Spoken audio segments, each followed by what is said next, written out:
tungkol sa kaharian ng langit.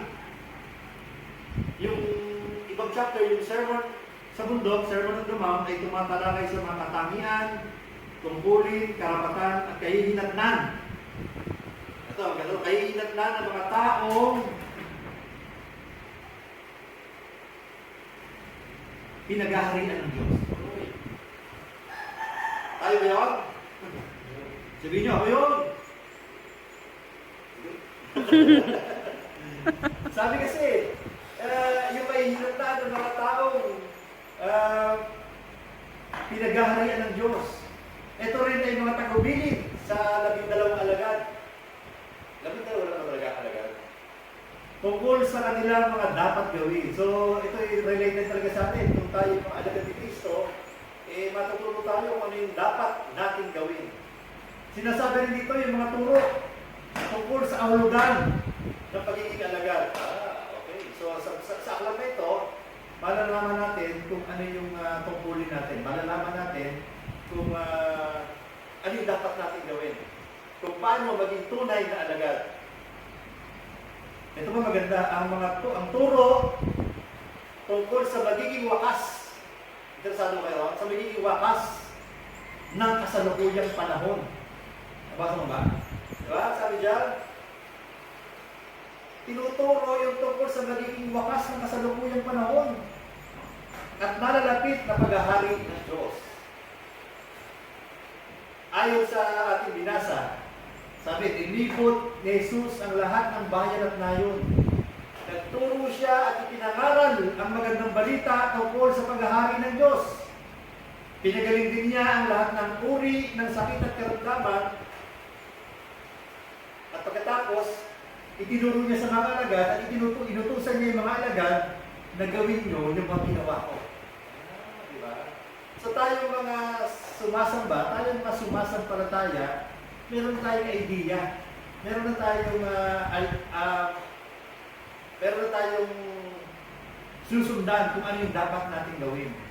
Ang gagawin ng mga mananampalataya, ng mga Kristiyano, ay gagawin natin yung mga ginawa ni Kristo. Ano ba yung mga ginawa ni Kristo? Sabi doon, nagturo at ipinangaral ang magandang balita. Kaya ba natin, no? Tinuro niya sa mga alagad at sabi niya sa mga alagad, humayo kayo. Ituro nyo, ipangaral nyo ang tungkol sa magandang balita, ang paghahari ng Diyos. Kaya ba natin maging tagapagbalita ng magandang balita? Alam niyo po, ang magandang balita, sabi sa dictionary, ay mga balita na nagpapasaya. Hindi pala mahirap. Ikala ko naman kailangan expert ka sa Bible. May mga pagkamagandang balita yung nagpapasigla. Nagpapasigla sa isang tao o sa grupo ng mga tao. So, pwede tayo maging alagad, no? Kaya natin yun. Magandang balita. Alam niyo ba, noon at ngayon, merong mga fake news. Merong mga hindi magandang balita.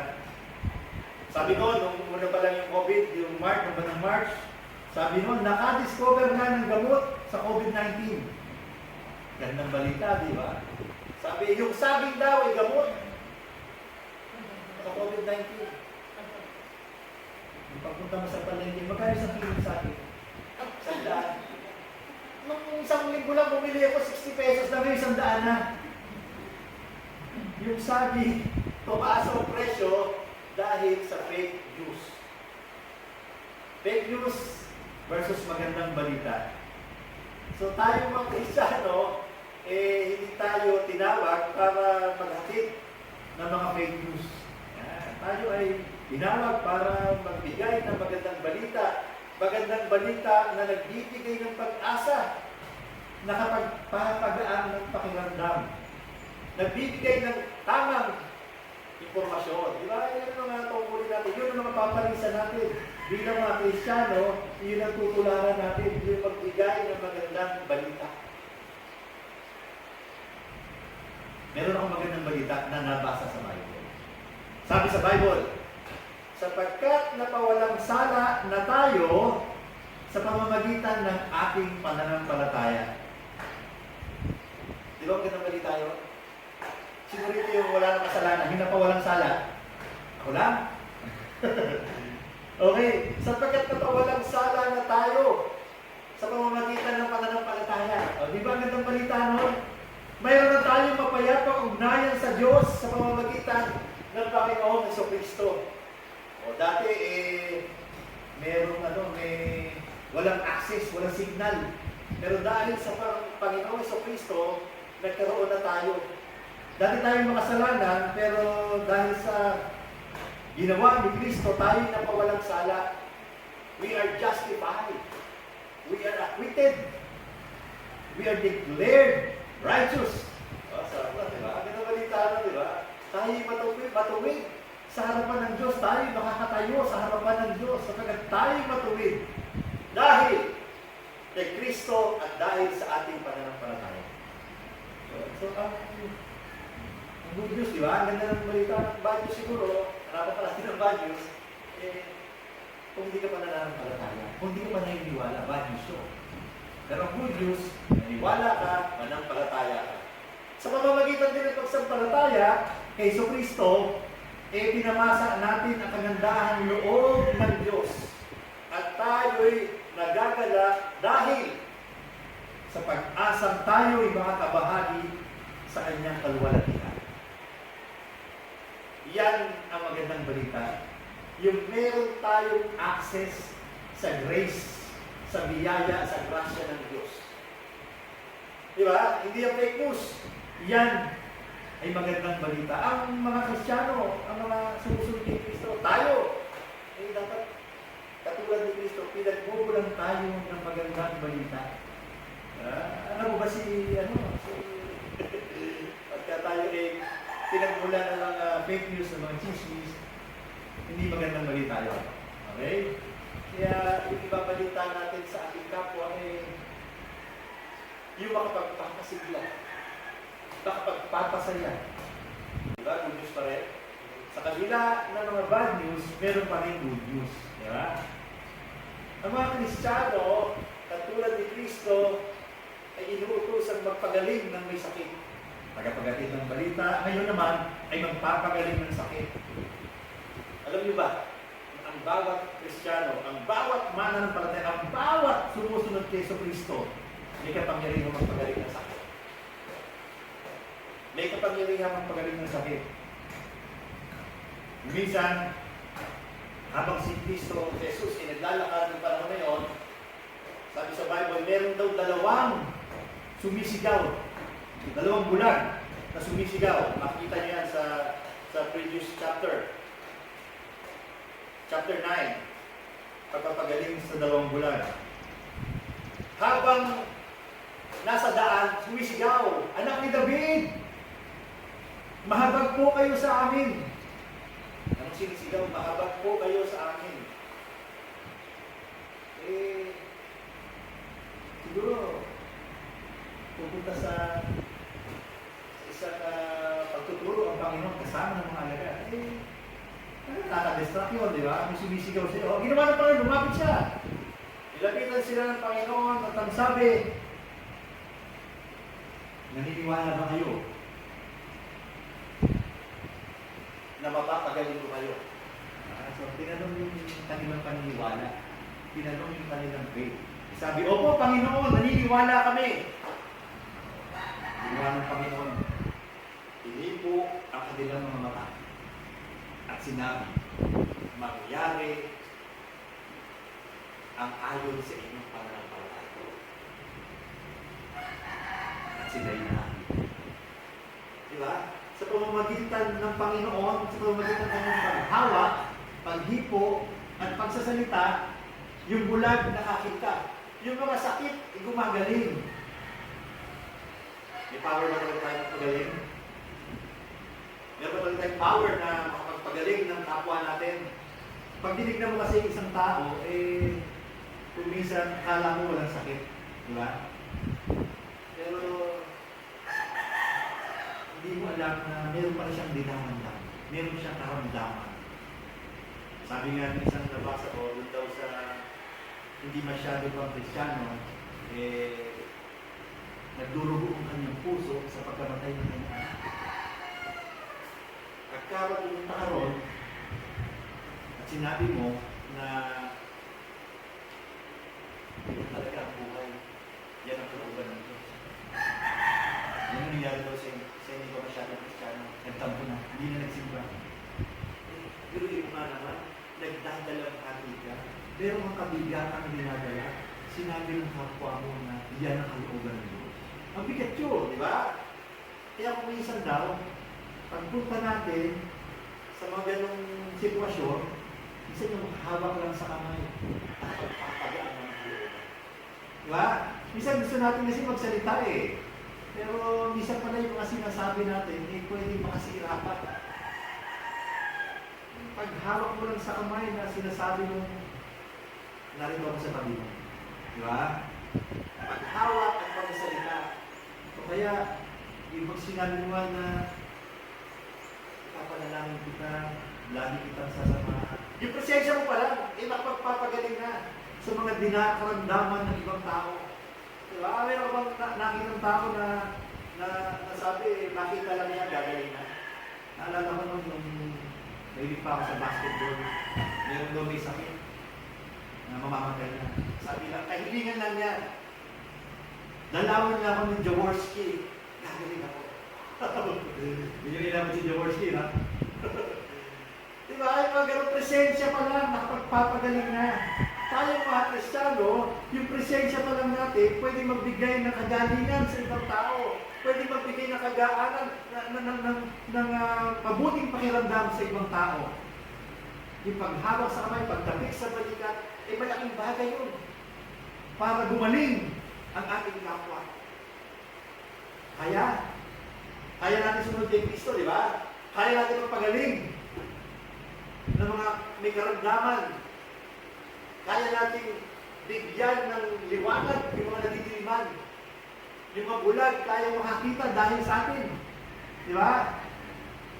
Kapag tinignan mo ang isang bagay, maraming isang tao, iba ang paningin sa pananaw. Ano yun? Pero kung meron akong karanasan na isang mabilis yung pagkakat, naging manager kagad. Tapos may mga bagong driver, tapos itong manager na to, dahil mabilis yung pagkakat niya, grabe siya mga utos, mga sigaw. Parang binubuli na niya yung mga bagong drivers. Mapalad ako na kasi doon baguhan. So, hindi niya ginagawa sa amin. No? Pero sa ibang mga baguhan, gano'n na lamang kung buliwan niya. Nagkaroon ng isang outing, nagkaroon kami ng pagkakataon na makakwentuhan doon sa manager niya. Kaya mataas yung level niya, pero may respeto pa rin siya sa aming mga veterano, mga matagal na. Nagkakwentuhan at napagalaman namin na nung pa lang siya nasisimula mo lamang sa trabaho, nakaratanggap siya ng mga gano'n, pang-acting, pambubuli. Kaya yun ang ginamit niyang tungtungan para makarating sa taas. Kaya nung nakarating sa taas, ako naman. Ang nangyari pala, yun ang nakasanayan niya. Diba? Pero nung napagkwentuhan namin, naalaman ko na meron pala siyang meron pala siyang problema pinagdaanan. Kaya pala, samantala, yung ibang mga baguhan, yung iba nag-resign, yung iba nag-complain, yung iba magpatulpo. Pero maaalamin mo lang pala yung history, kung bakit siya gano'n, alalaman mo, pwede mo tulungan na ma-overcome niya yung kanyang pinagdaanan. Diba? Maaaring nabubulagan ang isang tao, pero sa pamamagitan ng ating pakikipag-ugnayan sa kanya, pakikipag-usap, pakikisama sa kanya, natatanggal yung dilim sa kanyang mata. Makakakita siyang muli ng tama. Hindi lamang kagalingang pisikal, kundi kagalingang spiritual. Diba, maraming tao na in-interview sa TV nung nakasurvive sa sakit ng COVID, at sabi nila, nung nakasurvive sila, lalong tumibay yung pananampalataya nila. Diba, yung kagalingan na binibigay ng Panginoon sa atin, hindi lamang physical, kundi spiritual. Ang pinapagawa ni Kristo sa mga alagad ay magpahayag ng mabuting balita at magpagaling ng iyong kapwa. Kaya na natin yun, di ba? Sabi pa sa mga binasa, nahabag nung nakita ni Jesus ang napakaraming tao. Siya'y nahabag. Nag-ano siya, yung nasa sumasagot. Nag-iiwin. Praise the Lord. Siya'y nahabag. Napakaraming tao, nakita ni Jesus at siya'y nahabag at siya'y kumilo, siya'y gumawa. Di ba? Sa ating pagiging Kristiyano, gamitin natin yung mata ni Jesus. Di ba? Yung makita natin yung maraming tao, minsan nakikita tayo ng kaguluhan, nakikita tayo ng problema, pero pag ginamit natin yung mata na ginamit ni Jesus, makikita tayo ng kabutihan. Nung nagsimula yung lockdown, di ba, merong maraming pangyayari na nagdulot ng takot sa maraming tao. Marami kasi nawala ng trabaho, nawala ng negosyo, kaya maraming natakot at pag-alala. Ayon sa balita, may isang paupahan ng bahay na tinagalan ng bubon. Kasi yung umupa hindi makabayad. Diba, siguro hindi masisimian, kailangan din ng pera eh. Kaya siyang magkakaroon ng paggastos kung wala nang bubayad sa kanya. So tinagalan ng bubon. Meron din namang balita na yung isang maraming apartment, nag-aano na sila na hindi sila makabayad. Ang ginawa sa akin, nakapa siya ng social amelioration. Ibinayad niya agad. Pero ang ginawa ng may-ari ng bahay, sabi sa balita ni Jessica, so, ibalik yung bahay, yung bayan. At ang sabi, habang wala pa kayong trabaho, libre ang upa ninyo. At sa kabila noon, binigyan pa sila ng tig-iisang sako ng bigas. Siguro 25 kilos yung isa, pero isang sako pa rin yun, di ba? Hindi ka na pinagbayad, binigyan ka pa. So, iba-iba yung mata na lumabas nung COVID-19, merong lockdown. Sa pangyayari sa buhay natin, marami tayong pwedeng tingnan maganda.